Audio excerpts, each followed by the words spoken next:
Today we're going to be throwing the U.S. under the bus. And also discussing how in the past 20 years, music has stayed the exact same and creativity is dead. A moment of silence. A moment of silence. Moment of silence for creativity being dead. Our music industry. I'm Joe. I'm Josh. You got questions? You're feeling grounded.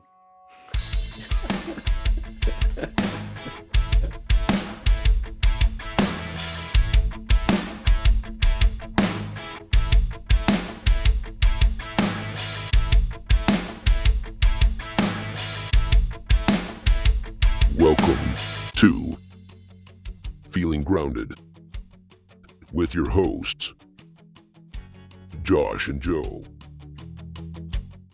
Joe, I'm feeling great today. Well, why are you feeling great today? There has to be a reason. Because I just am, it's a good day. You don't need a reason to be sad, but no reason to be happy. Well, I have lots of reasons, but we're going to dive into that in a little bit. But yeah, it was a really good week. We got a lot of things accomplished and did. We had a little trip, which I'm going to talk about in greater detail. I went a little down south a little bit, below the Mason-Dixon. That's why I'm a little tanner, I guess, than before. I don't know, but yeah. Did some family. Did some family. Okay. Mm-hmm. Yeah, my brother. I love it. But I honestly did not notice the tan. I'm not very keen on that. We're both pretty white guys in general. That's very true. Yeah. Plus, I also blend in with the walls behind me. The only thing that's really sticking out are my black shirt, which actually looks brown in this light, kind of like a couple weeks ago. It does. Yeah. This hair, which is also brown, the beard, which is also brown, and, the black headphones. So, but other than that, my skin just blends in with this white background totally. Did I tell you that one time I had pure blondish, whitish hair? Think like years ago. Think that the albino dude from Princess Bride. You ever see that movie? I actually had hair just like that. Really? Yeah, just hair. Of course, I didn't have a beard. I was too young for, just encountering the wonderful world of puberty. The wonderful world of puberty. I don't think anyone's ever said that. Patent pending. Anyway, but so when was this? It was like white hair, like blonde hair? Yeah. This was 7th grade. My parents had the grand idea of making me blonder. I don't know the context or the rhyme or the reason, but they said, you should try Sunnin. Sunnin? Yeah. You never heard of Sunnin? I have not heard of Sunnin. What's that? Well, let me tell you a thing or two. It's this little bottle. It's got like tie-dye on it. It has this little girl playing like volleyball with like her cheesy smile. She's got like naturally blonde Farrah Fawcett hair. It's just nice and luscious. And you think that it's going to be that type of color, but when you spray it maybe twice a day, and then you encounter, the fall weather, it doesn't really mesh well. And then you look like an albino. Oh, that's good. That probably doesn't do well with a very fair skin and yeah.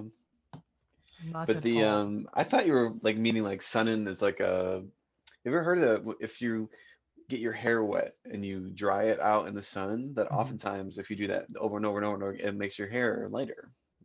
Really? I don't know if that's true or not. Get the hair wet and then how to make the sun lighter if you want to be. Please don't advertise Sunnin. Yeah, right here. Speaking of luscious hair, make a salt spray.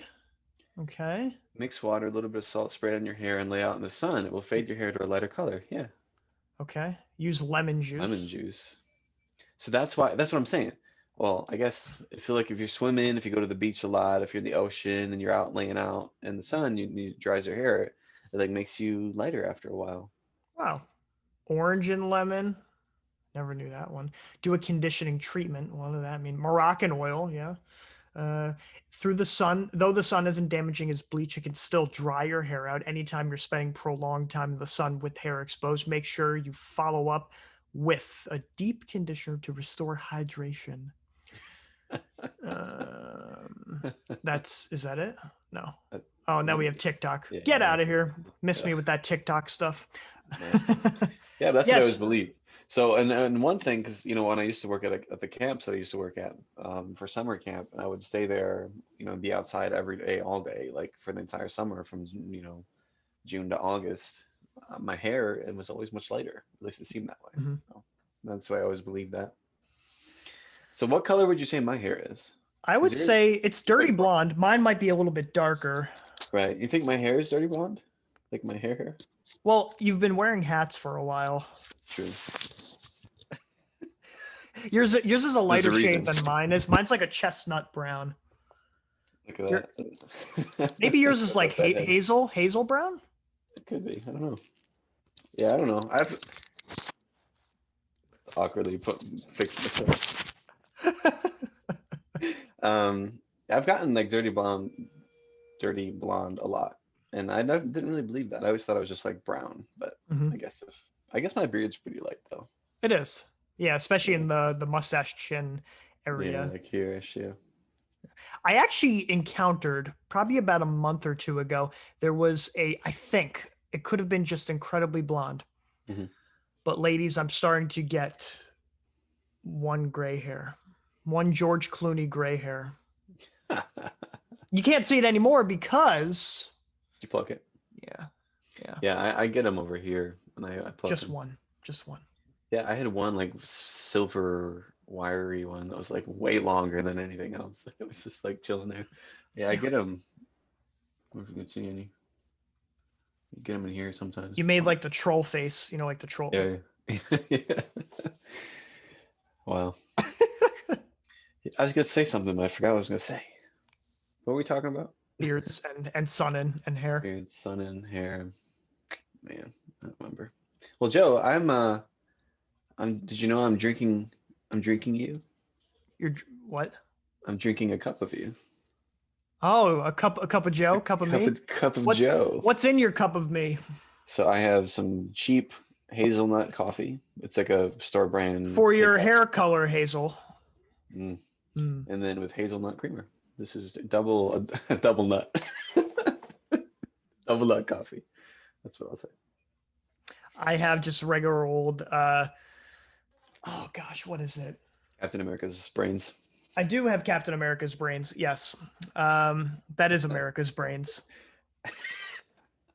Instead of that is America's. Yeah, Hey, I got you. Endgame came out like 2 years ago. Congrats. Can you believe that? Yeah. Really? Yeah, because I guess Infinity War came out when, like 2017? 18. Yeah. 18? Yep. Wow. Man. Can you believe that? Yeah. Doesn't feel that long. But it's just regular old coffee from it's like Nantucket blend Keurig. Okay. Yeah, I like that type. Nice. Oh no, actually it's decaf because it's around like 12 o'clock ish. I don't want to drink coffee past 12 o'clock that's got caffeine in it because it stays late in your system. So this is actually the breakfast blend decaf. There you go. Yeah, I'm that way too, but for me it's like after like 2 o'clock. If I have coffee after 2, then I can't sleep that night. Yeah. So I could sleep, but it's not like a deep sleep. That's what I heard. Yeah, I can't even go to sleep. My mind races and I get anxious and I have to get up and do something until I doze off. But yeah, that's me and caffeine.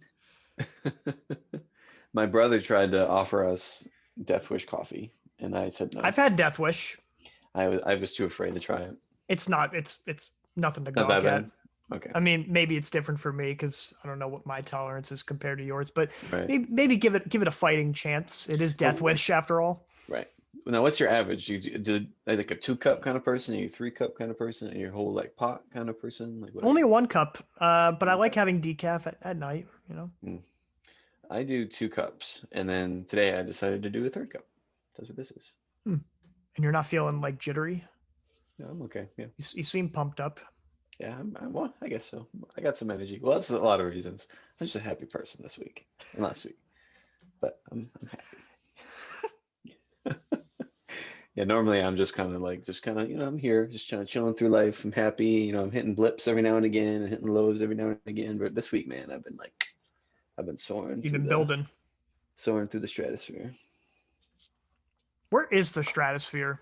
It's you got the lithosphere, the troposphere, asthenosphere. Is it the top layer? I think stratosphere is the top layer. Let's see. Yeah, because that's the expression, right? It's like, because you're at the peak. So we've got the troposphere, the stratosphere, the mesosphere, the thermosphere, and I've never heard the exosphere. I've heard of that's probably just outside, like. Yeah, I've heard of asthenosphere. I don't know where that is in relation to polar mesosphere clouds. That must be. Yeah, I don't know. Okay, so stratosphere isn't the top layer. Okay. Dude, they gotta, how they call fender strat? They gotta call it, stratosphere. They gotta call like something the thermostrat. Under thermo. The thermostat. Wait, thermostrat or thermostat? Well, they have a thermostat in a house, but and it can be like a weird, like 90-degree angle or something. And it can have it can look like a thermostat with like numbers on it or something. I don't know. It actually has a thermostat on it. So as you're playing, it like picks up the temperature. So when you play, Joe, it is straight fire. So it is always 200 plus. The hotter the instrument gets, the faster you play. Yeah, exactly. Like to finish the song. Mm-hmm. My dream, I always wanted to build a stained glass guitar. So like have like a stained glass, like just like a decal type of thing. You know what I mean? It can get kind of grimy. It could probably get kind of grimy. Yeah, it could be. Yeah. I'm not trying to deter you. No. It's ruined now. I can't do it. Gosh, you can't do it. I'm telling you, you can't do it. You're right. Oh, like horrible willpower. Okay. Yeah. That's what friends do. Yeah. They destroy your hopes and dreams. You can't do that. Anyway, and then say, just kidding. Just kidding. Tell me your plan. It's time for Happy Crappy. All right, Joe, let's do some happy crappies, huh? I'm excited. I want to tell you about these things, but I want you to go first. You want me to go first? What do you want me to start with? Tell me what I should start with. Do happy. I will do a happy. Okay. So I've got like 2-ish, so I'll just get both of them out of the way. So yesterday I spent some time with coworkers. It was nice. Coworkers yesterday, and it was nice yesterday. And next I'm going to be seeing family in a few hours. Staying over there, which will be nice. It hasn't been a while since I stayed with family. And then also, like an hour ago, I cleaned up the entire apartment, particularly the what am I thinking? The closet, which had just a host of not junk. I just need to move it to a different area and just organize it a little bit better. So that closet, which is huge, it's massive. It's like a whole entire room. It's got everything I wanted to in its specific places. I'll probably move a couple more things around, but it just feels so nice to, as Jordan Peterson would say, clean up your room. It's complicated. It's complicated. It's not easy. Yeah, just clean up your room. Clean up your room. That's all you gotta do. Just start with your room. Make it beautiful. Nice. As Kermit the Frog would say, make it beautiful. I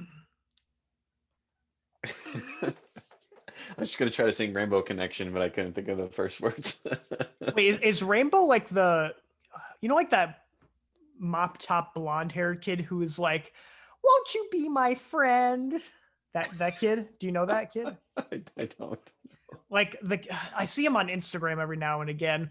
It's this little kid from like the 90s or 80s or whatever. And he's like looking around and he's have these weird headlines. And he says, wow, the land of make-believe.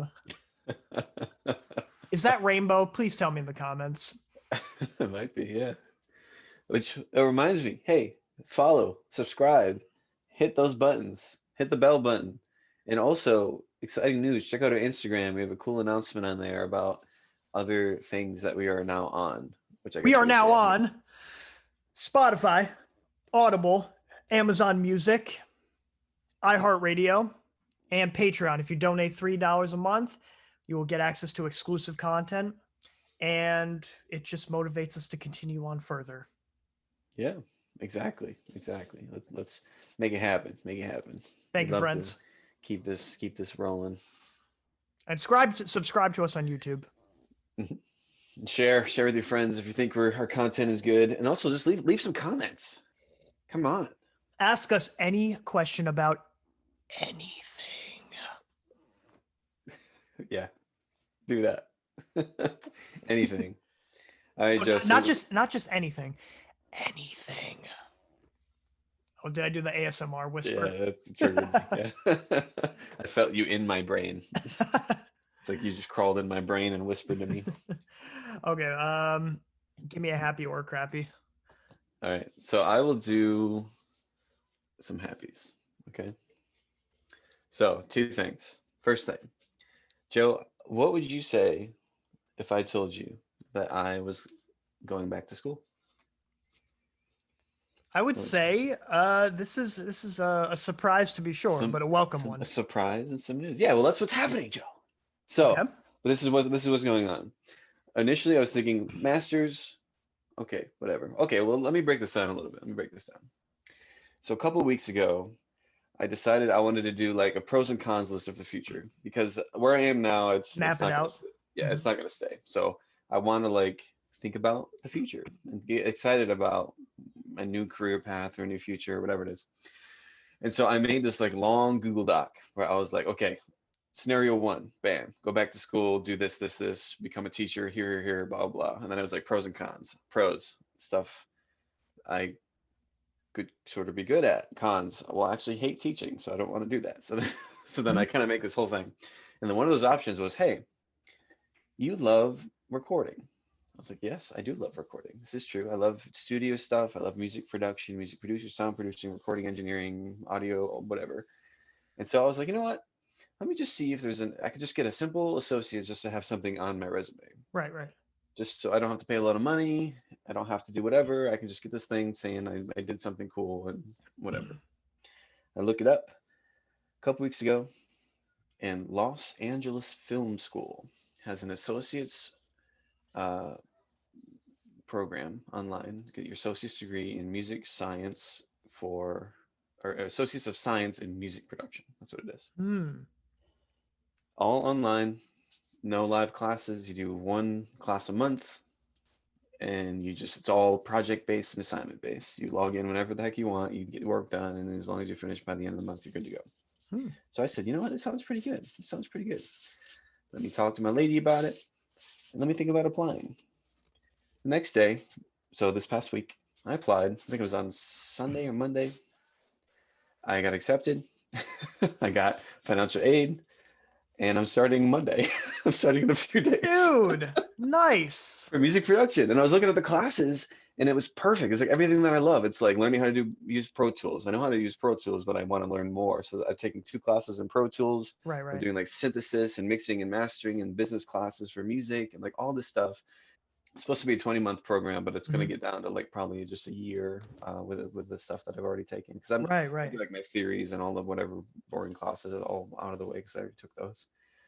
And yeah, so by a year from now, I'll hopefully degree with an associates in music production so that I can do some studio stuff. Dude, nice. Isn't that dope?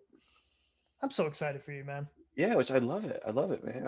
I'm so into that because I was looking at this stuff. I was like, well, I could go back and try to like be a music teacher and like finish my degree to be a music teacher. I was like, you know what? I freaking hate the classroom. I don't want to be in the classroom. Yeah. And then I thought, well, maybe I can travel down theology since I'm a youth minister. Well, I don't really like that. The world is kind of falling apart, so I don't really want to do that. And then well, maybe I could do a trade. Maybe I could just jump and become like a carpenter. I love woodworking, whatever. Hmm. I was like, you know what? It'll take like a long time for that to kind of, go into fruition. So I was like, why don't I just do something that I love, utilize the degree that I have, and pursue something that could potentially be a good income. So Yeah. like, let me do that. What are you envisioning? So I have the two things. So with it, I can either go into the city, New York City, and try to work for some studios. I could do like television stuff with audio production. I could Hmm. just do whatever. Or I could do a side gig, like get a studio built in my house, and then Hmm. I just advertise the crap out of it and kind of start my own business and try to get people to Hmm. come in and get build my clientele base and Hmm. kind of have that just be like on the side while I'm Right. doing one thing that I'm doing. Okay. And then who knows on the future? Or I could do church stuff. I could do live sound for churches. I could do recording stuff for them. I could Hmm. do whatever it is because music is massive. The future is wide open. Yeah, exactly, exactly. So I just gotta grind, and Yeah. if you're grinding and working hard, then you can make it happen. So that's the plan moving forward, and I'm super, super excited about I'm excited for you, man. I can't wait to see what's coming next. it. Yeah, thank you. So yeah, so that's my first happy. First happy people. All right. First happy. Give me So the next going one. back to school. Second happy. My brother, he's doing a great thing. He's grown up. He's also going to be a dad soon, um, which is amazing. And so it was just really nice to go down south. We ate at amazing places, and it's considered the South technically, like they say that it is, but you could tell the culture is very different down there, just like as it Yeah. is where I am. And it was just a great trip. Dude. How long were you there for? So we left Wednesday. We got there like 9 p.m. on Wednesday. We were there all day Thursday, and then half of the day on Friday, and then Mm, we drove back and got in 9 p.m. last night. wow. How'd the kids take the car ride? The twins were great. They just slept. They didn't, honestly, we were worried about them the most, and they were amazing. Like they just slept and didn't make a peep. Mm-hmm. They only did a couple times just to have dinner, so we would stop and feed them, and we ate too. But Eli struggled. He struggled. It's hard for a toddler to be Mm-hmm. strapped into a chair for so long. So he was fine the trip down because we stopped halfway. But then on the way back, he was so tired and he was just kind of crying and screaming Crabby and for a while. Yeah, ooh, so that's okay. actually was my crappy was the traffic that we had. So on the way back, the traffic was not good, and Yeah. there on the way there, it was bad too. That was the Um, Friday coming back? yeah, Yeah. so it was traffic was ugh, and Eli was screaming the whole time. So that was fun. Whole time. So Wow. that is my crappy. Yeah, My goodness. could you imagine I that? I So- feel almost bad for that time I told my traffic story. Um had I had a baby in the car, I don't know what I would have done. ugh, man, yeah, it's tough. It's tough. Traveling is hard with kids.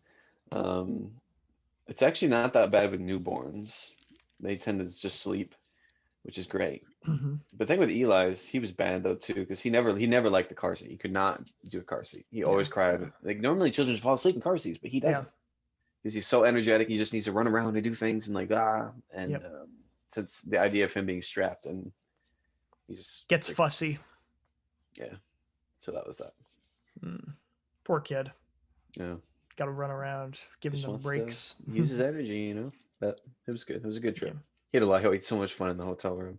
He stayed with us. He was sleeping in our bed, and he was just running around and hopping on the bed, and he loved it. It was just Yeah. so good. Oh, Okay, I let's- remember hotel.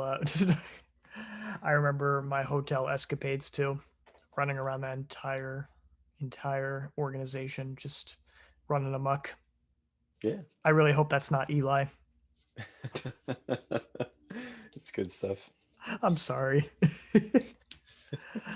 um, yeah, if you ever talk to my family about that, yeah, not so fun.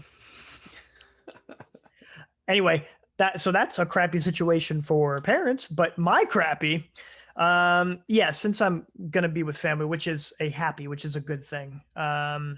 It means like I have to miss church and I have to be online, which like it's a nice substitute, but it still sucks to do compared to the real thing in person. So that was really my crappy. I don't really like to just be online. I like being there in person. Something about it. Sure, Yeah. I'm with you. It's time for the news.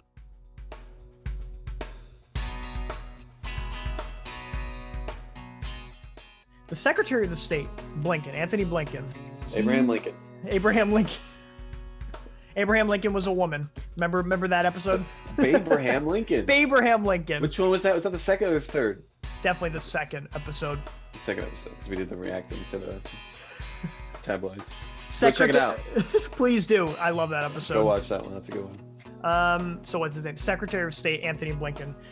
He is supposed to be visiting the Ukraine in the next couple days, amidst tension with Russia.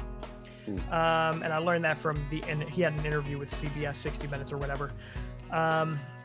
But to give you like some context of Ukraine and Russia and their relationship, Russia has built up, a large military presence right now along like the Ukrainian border.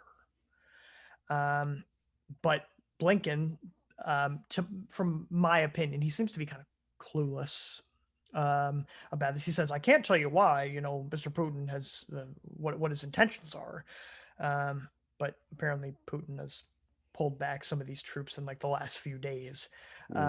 So the Ukrainian foreign minister, Dmytro Kuleba, he says like, we need an explanation. I'm a big man. There was a lot of artillery and troops there. We need an explanation about why they did this. Because I'm sure they're plenty confused. Yeah. But I kind of want to get your initial thoughts on Ukraine. Yeah, I saw this, and I think kind of like how I felt last week too when we were talking about China, is it's like, they're just trying to flash their military power and trying to like, and that's why they would do this. Like if I was like a neighbor, to say I have a neighbor and I'm like, all of a sudden I get a lot of wealth. And so, bam, I'm stacking up piles of money like on my property line so that my neighbors can see it. That's just a crappy thing to do. Just to try to like flex and to show off and to maybe even threaten. And so for them to do that, it's just like, come on, like, what are you doing? Is it a good thing to flex occasionally? I don't know. If the intention is to make people feel bad and to look at you, is like, that's not. Your heart should be in other places, I think.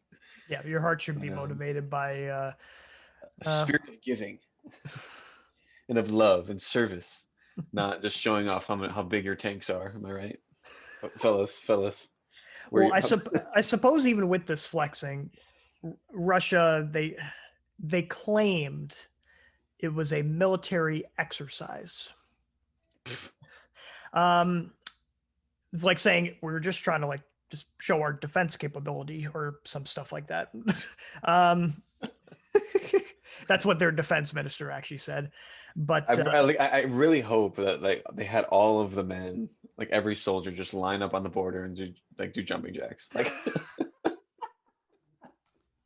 just do all these exercises. That's what they mean by military like defense exercises. Like they were all like live like just like like flexing.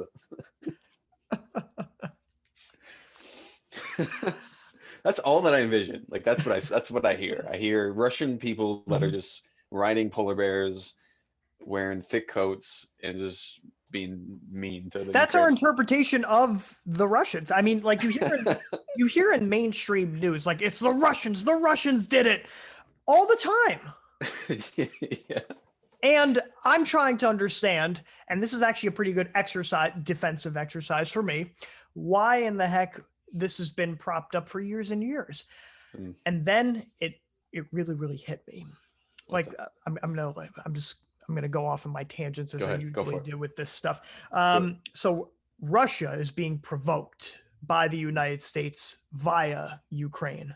Ukraine and the United States have like this thing going on, like they're like in cahoots with each other, if you could call it that. More conservative people will be saying, yes, they are in cahoots with each other. They're in bed with each other. Anyway. They're intermingling. So what I am under the impression of is the United States, they created this, this 2014, so I'm going back a few years. So this color revolution in the Ukraine. And now the President Zelensky of Ukraine, who's a clown. I literally mean a clown. No joke. He was a comedian who used to be on TV. Oh, he's the president now? Yeah. So he had a show where he played a teacher, and by some like circumstance or whatever, he became the president of Ukraine, and now he is the president of Ukraine. It was a movie called Servant of the People or something like that. Okay. Go check it out. But the reason he got this position is because the previous guy, there was like a protest vote, and he won by a landslide a couple of years ago. But back to, Soviet Union, the reason why the United States and stuff like that, when the Soviet Union collapsed in 91, end of Cold War, they had these pipelines, gas pipelines in Europe, Turkey, or whatever, and which went through Ukraine in the ground. And Ukraine, before it was called Ukraine, it was all part of the USSR during the Cold War. But Ukraine is an independent nation since the Cold War. Pipelines in their territory, which is, in Ukrainian sovereign territory. So Ukraine gets that gas going through their sovereign territory. It's about 18% of Ukrainian government's budget. It's a lot. This is like, it's no messing around. Like this means a lot for the Russians and the Ukrainians. It's kind of like not where it all stems from, but where the current conflict is. So when the Ukrainians are really low on money, because they need that gas, Ukrainian weather, winter, it's no joke. Never been to Ukraine, but I hear it's hell. But those winters must suck. And the Russians and the Germans, so this is kind of where the Germans kind of fall into play. They're sick and tired of this stuff. They depend on gas flowing through Ukraine in that pipeline. And basically, I'm kind of like spreading, going kind of quick about this, but the Germans, they're kind of like, screw these Ukrainians. So they created the Nord Stream pipelines, and now they're just about to finish the Nord Stream 2, nearly complete. Okay, so here it is. So if you have Russia on the right-hand side right here, and then you have Germany a little bit farther away, what's basically going on right here, Germans, I said before, they're saying, screw these Ukrainians. The Nord Stream pipeline right here in the red is nearly complete. And basically with this pipeline right here, no more Ukraine at this point. And the Americans, they don't like this. Russia and Germany together. No. But Ukrainians used to be like this middleman, and the United States, they like this. Right. So enough of my talking, because I need to get a swig of water for the working man. Sure. Give me your initial thoughts on this, por favor. So let me just try to summarize this in my own understanding. Yep. All right. So Ukraine, there's a line that's going through there, and so they're like bickering about it, going back and forth, because if they need it, they're kind of relying on Russia to supply the gas through them, right? Is that correct? And so since America has, buddy has, I'm assuming like an embassy in the Ukraine, then they're and Poland too. So then they would want that to be part of that, the economic growth, but then also just the necessities of having gas. So then Russia was like, you know what, screw you guys, we're going to build a new one, and we're going to connect Germany, our ally, and we're going to make this long thing and just kind of go around you, so we don't need to deal with this anymore. Exactly. Okay, so then that's pretty poopy, as I would say.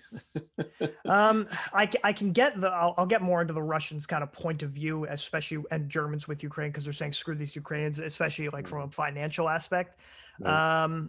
So then, are they not supplying gas to them anymore, or are they the Ukrainians to the Russians and the Germans, they play games, but the Russians don't really mess around. So, but back to this before. So it's been around. This has been around for like the last 7 decades since World War II. Russia is number 1 in Europe, and Germans are effectively number 2.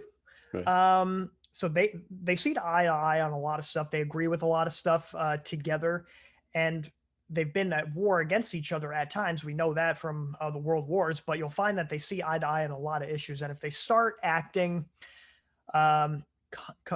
conjointed together, which we are seeing, it can make for a whole host of problems for Europe in general. World War III. You never know. But the USA, what we have seen, and I just said before, the USA badmouths Russia, and they don't want Nord Stream 2. They want it halted, but it's not going to be halted. It's nearly complete. And the Germans say, "Screw you, America," because what does Germany get? They get gas from the United States, and we charge a lot. Like they're basically saying, "Screw you, America. We don't want your gas anymore," because the USA sells it in liquid form on on the ships or on the boats, and it's very expensive. But it's cheaper at this point with that line right there to get Russian gas because it's right there. Yeah. And all they have to do is go through Gulf of Finland, Baltic Sea, of course, through that pipeline. Yeah. What do you think about that? Yeah, that's like I said, it's no bueno, not very cool. I mean, I guess that makes sense since America's charging them so much. Of course, they're going to want to look at a different way to get it, to receive it from, and then who else other than the number one in Europe? Like, hey, I'll buddy up with you if you're going to give me gas and make it cheaper, and screw America. I think is kind of the mentality there, especially if we're, in bed with the Ukrainians. I think that's another reason for them to be like, well, we'll just subvert. We'll go around you, What do you think of Putin? Vladimir Putin, Vladimir Putin. A man who legislates and changes the culture so that he can stay in office. Power hungry much? Yeah. That's my impression. He's kind of a jerk, I guess is what I would say. From my understanding, he doesn't seem like a very nice man. Yeah. Of course, he's memed to the max. Of course, which downplays it, makes him seem a little lighter, Yeah, absolutely. What my impression of it is he's a very nationalistic guy, and with nationalism breeds like extreme pride. If he was, in our economy or just in a different country in general, he would be seen more as a free marketeer, very liberal in a lot of areas. But when the Cold War ended, all of these Russians, were living elsewhere because you have these dividing lines with Kazakhstan, Georgia, Ukraine. It seems like to him, let me see if I'm getting this right. All these Russians living elsewhere once 1991 had passed, he wants Russians in Russia. If I'm making sense, kind of wants like Russian pride to be back, you know? And in the Ukraine, if we take a look at a map at Ukraine, there's an eastern half and a western half of Ukraine right here. Now, Ukraine, the western half speaks Ukrainian. The eastern half speaks Russian and Ukrainian, sure. But they speak mostly Russian, but only speak Ukrainian when they have to, kind of formally. But they have to kind of make an effort to do that, yeah, that's kind of crazy. Kind of what's like the dividing line, at least in my eyes, and what I'm going to get to is the Dnepro River, which kind of runs in the middle right there. So in 2014, back to like that the color revolution, the Maidan revolution, they called it, or the revolution of dignity in Ukraine, where there was a lot of animosity. The U.S. kind of pushed this revolution. And what did Putin do about that, since he's like right next door? He invaded Crimea, which is this little section right here, this little peninsula that sticks out in the Black Sea right here. He took it over in about a week. He did not mess around. Well, I remember this being back in the news and then it fading away like that. So Russia, obviously, they are massive, but why do they want why do they want Crimea? Why did they want it in the first place? And to my knowledge, they have few warm water areas, but I think they wanted Crimea and the Black Sea and access to it. The south right here, especially because right in the south right here is Sevastopol. It's like a port city. It would be a perfect naval base because you have access to the rest of Europe. And it's a link between, get this, Russia and Syria. Wow. Yeah. Yikes. What do you think about that? That's crazy. Another kind of a jerk of a country. Man, they're all kind of allying, they're buddying up. We are seeing the strings come together like a Yikes. play. So that was 2014. 2014, yeah. Now we're And 7 now years they're later. talking not and they're filling up military and kind of flashing and trying to threaten. Yeah. In Ukraine, right here, I think in the eastern part, Russian nationalists, so these people like who are allied to Russia, in the east right there, Russia supports these like separatists. I'm speaking like Star Wars right now, and you're sounding like a separatist. They support these separatists with training and weapons, and ever since 2014, there's this low-level animosity and violence. It's not exactly peace times, but it's violent at times. And the United States, they put these like sanctions recently on Russia in the Biden administration. And because like I said before, they don't like this German-Russian alliance, but I think they want to start seeds for an actual war. The United States, I think so. So putting sanctions on Russia, starting seeds for a war, and like we said before, I think the Ukrainians, they've sold themselves out the United States to these deep state USA people. You know, Joe Biden, of course, supports the Ukrainians, which makes Russia the enemy to Ukraine's eyes, and even to us. Like they're enemy to us. But Russia right now in Crimea, which they own, even though USA says it's Ukrainian, Russia has about 60,000 troops in Crimea. Wow. 60,000 in basically eastern Ukraine. In total for the Ukrainian army, they have 250,000 or something like that. So technically a lot more like than just like these Russians who are just in these areas. But I think if there was some type of conflict between the two of them, Russia's army's rebuilt. They have better morale, better training. Russia could win. I've heard. Yeah. Russia could win. If they kind of split, because you get all the people who support Russia, and then they step up and they can easily take this eastern half, and it would be no trouble at all. Wow, crazy. But back in March, Russians and the Ukrainians back in March, the Ukrainians basically said that their priority is getting Crimea back. Just the Ukrainians, they said that was their priority with getting this area back. And the U.S., since they want to plant those seeds for the war, they want money for starting this war, and they want the American people, I think, to see Russia as the enemy number one again. Because what was it before in the Cold War? Enemy number one. They want this like unity again for the American people. Money for these defense contractors and maybe some type of nationalism for the United States again. Like they're the enemy. Do you think it could work, Josh? I don't know. It might. I don't know. It's kind of crazy to look at, though. I mean, we're seeing all these kind of the red threads are connecting. All these connections that we're seeing. So I don't know. Maybe there's something to this. Maybe there is. But, maybe. Yeah. But who knows? I don't know if Russia will do this invasion. I don't think they will. I don't think they'll go any further for at least a while. I think it's just posturing. Yeah. If they invade and take over Ukraine, that whole land is bigger than France.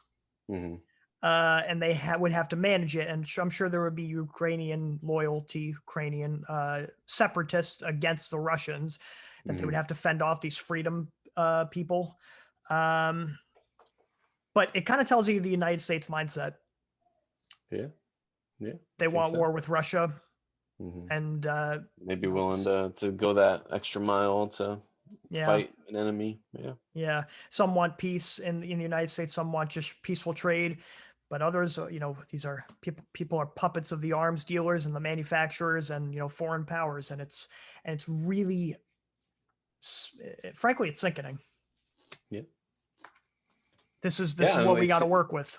Yeah, and as soon as you look at other powers and other all the political garbage in between, like why and posturing and all that stuff, it's just all of it is just such a gross thing. Like Mhm. other people, other cultures, other countries, like Mhm. it's hard, man. It's hard to like deal with individuals that are so against you, and there's all this conflict that's kind of happening, and like how Mhm. to like deal around that.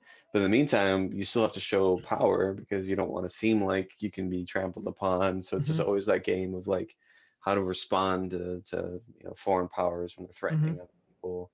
Mhm. So yeah, it's crazy, man. It's crazy. So I guess we'll see what happens. We'll see what occurs in the future.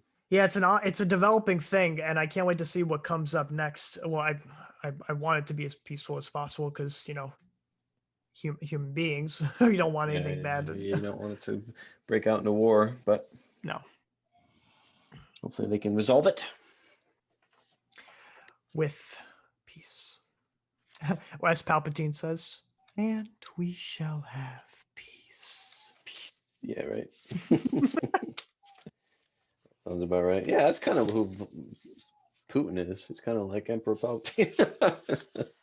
Oh, I will have unlimited power. Unlimited power. I'm, Yikes. I'm too weak. Don't kill me. Please. That's the Ukrainians.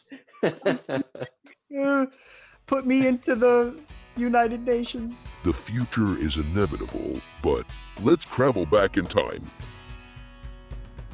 So today, May 5th, 1961. This is about NASA. Okay. So on this day, the first American human being astronaut made it into space on this day. So pretty cool, right? What year was it? So this was 1961, May 5th, Wow. 1961. Okay, so Alan Shepard, he became the first American Mhm. in space. So now, as you're talking about before with like the Cold War, it's just Yeah. a big aspect of the Cold War, right? So the fact that at the time the Soviet Union was really up in their space game, and then they Yeah. became the Sputnik. first. Yeah, Sputnik came out in 58, I believe. Yeah. Yeah, Or 57. exactly. 57. 57, 1957. Yep. And then they sent the first person. They put his name is Yuri something, Yuri Gagarin Gagarin. or Yeah. Gagarin maybe, into space to orbit around and to come back. Mm-hmm. And so this person, Alan Shepard, was the first American. So we kind of lost, the space race we're in second place in that one. But But putting Shepard in space kind of like restored a lot of like morale and faith yeah, in the U.S. program. realizing that we can do this stuff too, that Oh, we're yeah. just as good. And you know what? And soon we're gonna go to the moon. How about that? We're gonna go to the freaking moon, bro. In Do that, Soviet Union. 1969. Yeah, much later, but good, Not good too much. stuff, right? Every time, and the reason I know it's 1969 is because there was that Even Stevens episode where they Mhm. created that song. We went to the moon in 1969. Yeah, yeah, yeah, That's yeah. the only reason I remember it. Yeah, man. So there you go. So Alan Shepard, the first American astronaut in space in 1961. I So like it. I'll do my second one now too. I like it. It'll probably be much faster. All right. So this day in 1821, Joseph, have you ever heard of a man named Napoleon? Um, he is an incredibly short guy but not necessarily. I know that's kind of a myth in some people's view. How tall is he? I have no idea. I believe that's definitely the rumor is that he was short. He was I'll only see. Yeah. 5'6". Yeah. Okay. So taller than my wife. So okay. Not that I guess bad. kind of short for a man, I guess, but like I mean, not that short. What is tall for a guy? I feel like anything above 6 feet, because isn't that like the average is like 5'8" for men? I Yeah. think. Yeah. So then beyond that is, because I guess would be considered tall. So Mhm. I am 6 foot. How tall are you, Joe? 5'11". 5'11". Guess I'm just a little bit taller than you. Mm-hmm. But yeah, yeah. So Napoleon died. I think he was in exile, right? Was he in exile? Yeah, he dies in exile. Yeah, yeah, yeah. I think. Yeah, let me just read this. Napoleon Bonaparte, the former French ruler who Mhm, once ruled an empire that stretched across Europe, dies as a British prisoner on the remote island of St. Helena in mhm. the southern Atlantic Ocean. So Yeah. there you go. One of the greatest, military strategists in history, doing crazy stuff, building for La France, um, died in exile with nothing, as a failed emperor. Emperor? Head honcho? What was he? Truth be told, I don't know. I Yeah, was. anyways, so that was my timeline. Yeah. Well, thing about Napoleon is that the reason like he was kind of like disappointing to a lot of the other people around like 1812 is because he had uh, that horrible loss or defeat in his military Mm, career when he tried to invade Russia. that's right. And he did the But scorched earth, right? Didn't he yeah, scorched hmm earth? yeah, and he lost to Spain um, in like 1814, and then he exiled himself to the island of Elba. Mm, Um, yeah, and then he had another temporary success before Waterloo, and we all know what happened at Waterloo. hmm And then hmm 6 years later, he died of cancer. There you go. Napoleon Bonaparte. The short guy. Oh, dude, The reason I think he's short is because in the movie, you ever see Bill and Ted? Did I ever show you Bill and Ted: Excellent Adventure? I've heard of it. I know it's Keanu Reeves and the other guy, Yeah, but I've never seen it. yeah. They call him the short dude. Short dude. The short. Well, they think he's dead because Didn't they just make a new one? A new they Bill? made a third one. I have yet to see it, but I'd like to view that at some point.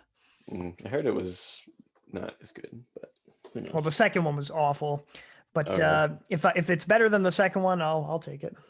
Cool. All right, my timeline. So May 5th, Revenge of the Fifth, May 5th, 2002. Mm. Spider-Man with my man Toby, love you Toby, becomes the first movie to top, with the Spider-Man 3 dance, to top 100 million in its opening weekend. This movie was Wow. up, Yeah, it was. Yeah, I remember when this hyped came up. out. It came Mhm. out May 3rd. Um, Became the fastest movie ever to earn more than 100 million at the box office. Wow. Did I just say box office? Box Yeah, office. you totally did. Yeah. But I loved this yeah, movie. I loved I this love movie. it too. Yeah. I remember the first ever trailer. It happened before 9/11. The first trailer actually had like a helicopter with like these criminals between both twin towers being held together by a web. Ooh. Um, in like I think August of 2001. So like right before it or something like that. Wow. I don't know if it was ever aired, but yeah, that's crazy. hmm Um, they probably desperately tried to take out all the 9/11 footage that they had because it's in Oh, I'm sure that. every Yeah. movie post September 11th, 2001. hmm It's in every Friends episode. Yeah. Yeah. Yeah. Crazy stuff. Crazy stuff. Yeah. For a long time, I loved that movie, and I had a PlayStation 2 game that was like it was just Spider-Man, and it was just that that followed the story for like the first. Of the first game, yeah, I have that too. I had like the GameCube version. Nice. Yeah. Um, You could sling the webs, and you're on the rooftops, and yeah. what I found kind of interesting about that game is like you're able to swing and like cast your web, but you cast it up to the high heavens. You don't I cast it to know. the building. I'm There's like, nowhere. what am I aiming it Yeah, I towards? know. You're just like in the sky. You're just like shooting like. You're really grabbing airplanes and then you're pulling them down. Yeah, that's actually what's happening. Love it. But yeah, it was one of my favorite games to play as a kid. But yeah, I'm with you. And I used to listen to that soundtrack from that too. I got it for Christmas one year, like because we loved it so Hmm. much that my mom got us different soundtracks and Hmm. whatever. I used to listen to that. It was having it was like my first. I hate it now, but like it was my first taste of like pop punk because Mm. the album had like Dashboard Confessional. It was a song by them that I used to like Hmm. put on repeat, listen to Hmm. it over and over again. But Yeah, after Spider-Man and no, I'm sorry, after X-Men and Spider-Man mhm, together, mhm. those first two movies, then you had like crappy, like bad ones. You had like Daredevil with Yeah, it was bad. Ben Affleck and uh, What's her name? Jennifer Garner, Yeah. and you had are there any other bad ones? I'm thinking of a couple other ones that tried to like bank off of Yeah, those mid 2000s. the heroes. But then you have like Hellboy that came out after that, and And they that's kind your of outlier. from the That's an okay one. comics. Yeah, that's Yeah, an so okay those are one. good. Yeah, those are good. So like yeah. So it really just forwarded this idea of like comic book movies Hmm. and superheroes and all of that because of those. Hmm. The Hulk movies, maybe one of the Hulk movies. Oh, that one was awful. That one was really bad. Yeah, but I liked it as a kid. Again, kids are stupid. They have no idea of what good content is. And so Mhm. like as a kid, you like love a movie, and then when you're older, you're like, wow, this movie sucks. And that's how I feel about the Hulk. I loved it as a kid, but then when I watched it as an adult, I was That like, oh, movie is incredibly sad. yeah, it is. Might as well call it But you got to give Sulk. Sulk. Good one. You were trying to fit that one in there. So, but well, Mick Nolte, right? So he was a person, a human being. He is a person. He is a He was in it, person. and I guess he was the best part of it, is what I would say. But He put like he got like electrocuted. That was probably the funniest part of the yeah, movie. Nick Nolte is a freaking unbelievable. I'd love to hear him speak. He has like the most like Great voice. grungy voice, like A great movie from Nick Nolte. I love his. yeah. Of course, Tropic Like, Thunder is a good one, but I love mhm. him with Eddie Murphy in 48 Hours. Oh, I haven't seen that. Love that movie. Is it good? We'll do it. We'll do it next year because it came out in '82. Okay, sure thing. Mhm. I'll put it on a list and I'll watch it. Yeah. Entertainment. Where's the entertainment, guys? Moving into entertainment. I got your text, by the way. Yeah, open that up. Okay. Okay. So what I want to do is I read an article, I listened to a podcast, I don't know, a couple months ago, maybe 3 or 4 months ago, and I had this idea, right? And the whole concept of it was like, listen, like new age technology and digital thinking and mindset and the tech that we have today Mhm. has not moved, has not changed, has not evolved Mhm. nearly as much as the past. Okay. Okay. And so the argument here is saying that what the culture likes today has not changed, music wise. Okay. Okay. So what I would like for you to do is just very briefly listen to a few seconds of each of those tracks on that playlist that I just sent you. Okay. Okay. And while you're actually, yeah, that's good. That's good. And so what I want to talk about here really is how music has evolved over the years, okay? How it has changed from, the turn of the century, so from 1900 on. All right, the number one song for that decade from 1900 to like 1909. Hmm. If you were to guess, what would you think? 1900 to 1909. Mhm.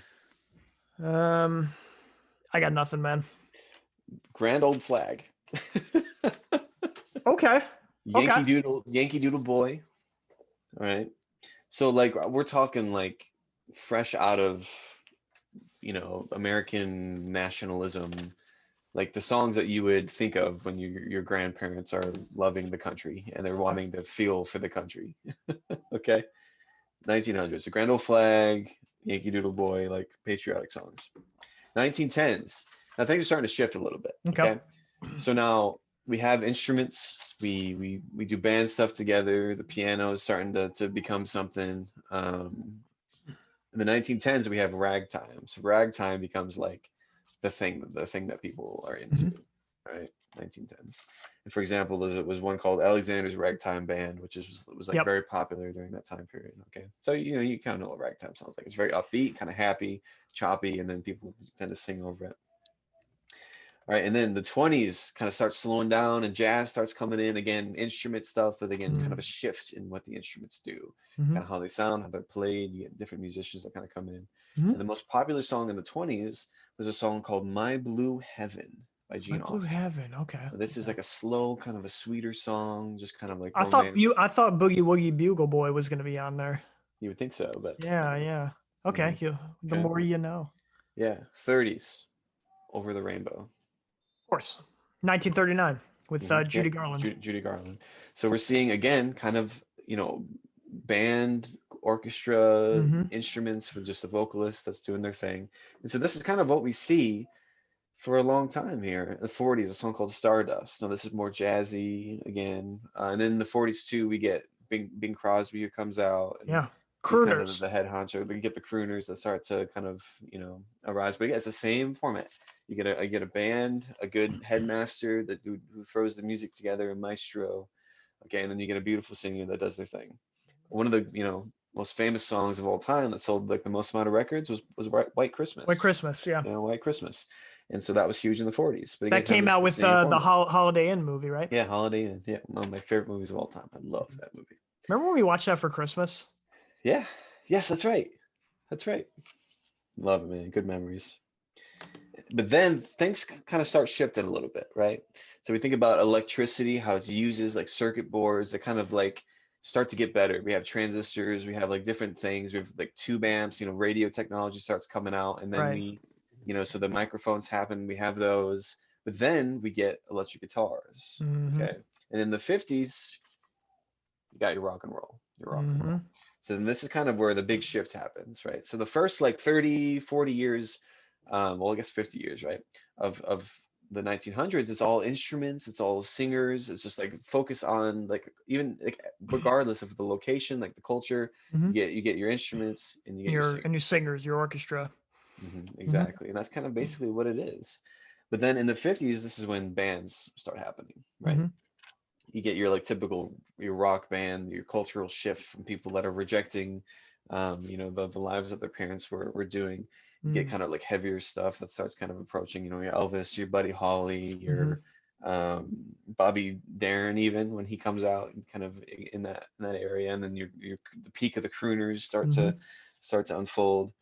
Um, and then from then on out, it's like cultural shift after cultural shift. Yep. Um, with this same concept, right? But then just kind of fine tuning it, right? So with the Mm-hmm. use of distortion in the 70s or the 60s, you're getting distortion now, and you're Mm-hmm. getting the Beatles, which changed everything.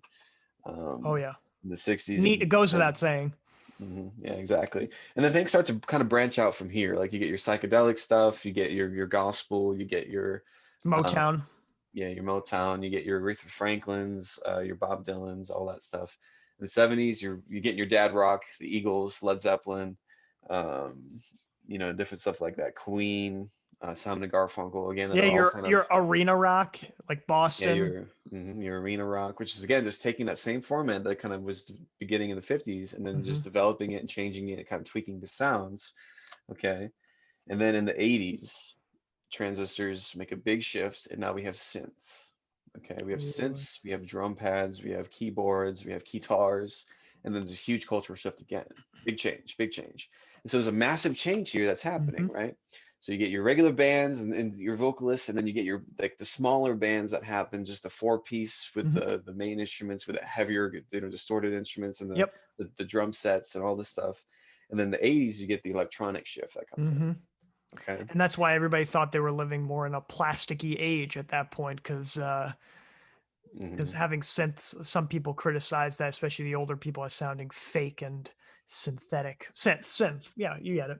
Yeah, exactly, exactly. So then in the 80s, obviously, you get Michael Jackson, you get Mm-hmm. Madonna, you get all these people that kind of come out in the pop realm who use those synthesized sounds and those beats that are Mm-hmm. developed, with different methods and all this stuff, as opposed to like a real life, drum kit or whatever. And then you get on the other side of it, you get more refined, talented people, like you get your your drums, your guitar solos, and your rock that kind of Mhm. starts unfolding Guns N' Roses and Metallica's kind Yeah, of there's a resurgence of that, and your Stevie Ray Vaughan goes back to blues. Some people going back to their roots. yeah, yeah, Yeah, yeah, yeah. Then you got like the Police and Prince starts coming out and all this it seems whatnot. like in the 80s and there was quite a range of genres. I mean, the mainstream, you had your pop, but you also have in your nether regions, you have, did I just say nether Yeah, regions? I'm you still sorry. decided the In, regions. in your other realm, you have metal Hmm. and different Yeah. types of metal, thrash and black Hmm. metal, Hmm. um, in addition to Yeah, rap. so you can see as the culture is changing, as like technology is changing, as television is changing, as things are becoming more widespread. It's like the music that people are listening to, the different genres are starting to kind of come Mhm. out, and like there's a lot. It's like this a tree that's like branching out. Honestly, it really is. Good analogy. Yeah. Um, yeah, yeah, with all the different types of music that's getting popular. Hmm. And then what I would argue from here on out, okay, so the 90s on is kind of this refinement within the digital space, Okay. right? So we're getting hip hop, we're getting rap that's becoming popular, that's kind of happening. You get this with all the same electronic kind of stuff that's Hmm. getting refined and better sounding and more advanced and Hmm. all that stuff, but it's staying here in this one area. And then computer age comes out. Everything's shifting to digital. Hmm. And then from here on out, bam, this is what we get. And so sure, maybe technology advances like as it does, Hmm. but I think this concept of how things are sounding is very similar. And we're getting like things that are very common, Hmm. as opposed to like the massive dramatic shifts as the decades have kind of gone. Now it's like things are still close, but they all sound like kind of the same.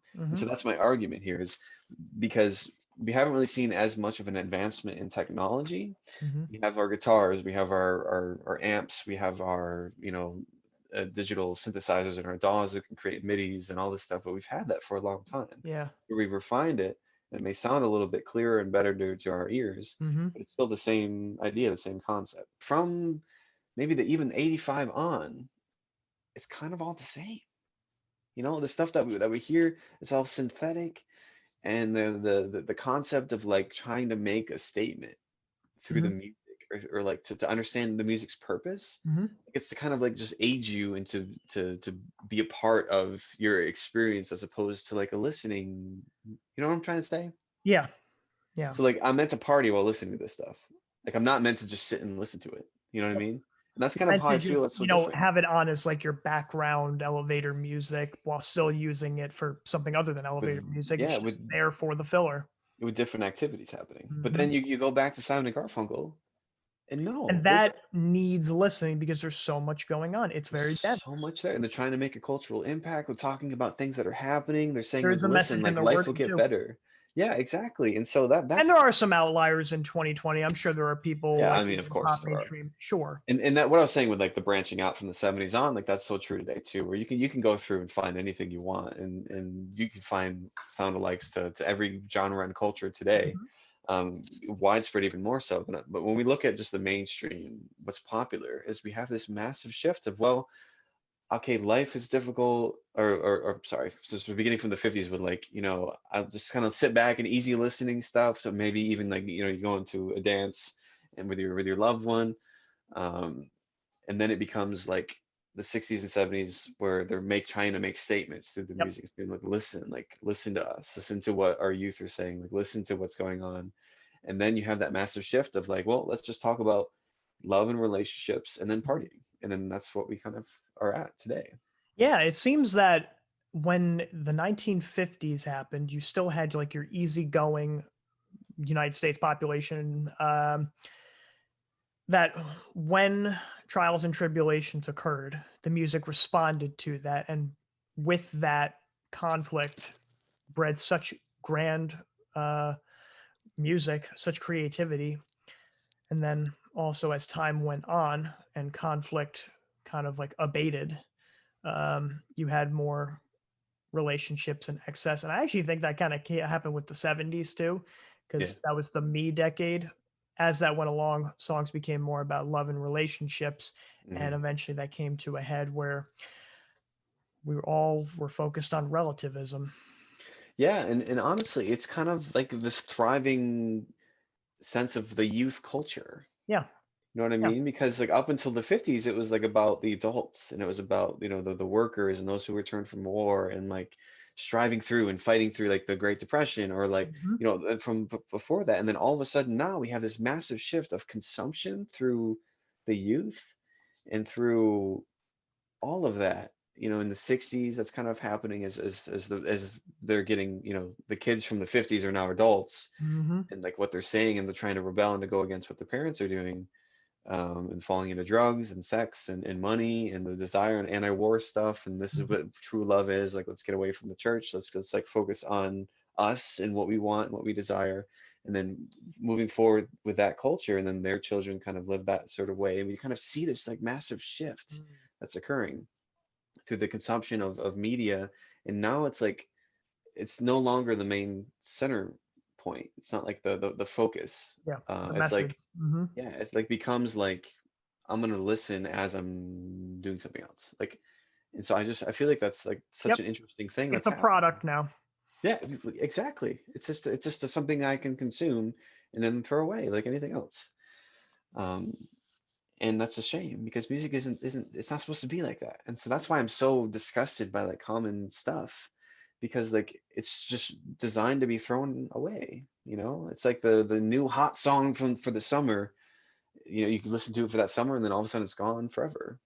But then you have Simon and Garfunkel that's like eternal. Like I could listen It to that is. till the day I die, or the Mhm. Beatles, or like even classic rock. Like, and then even further behind that, the classical works. Like you can sit and listen to that, and once you understand the stories behind it, and it triggers emotional response, you're sitting there listening and trying to vibe through this stuff, and it has that impact on you. And it's meant to be This eternal. music now, and certainly there are outliers, cannot be studied.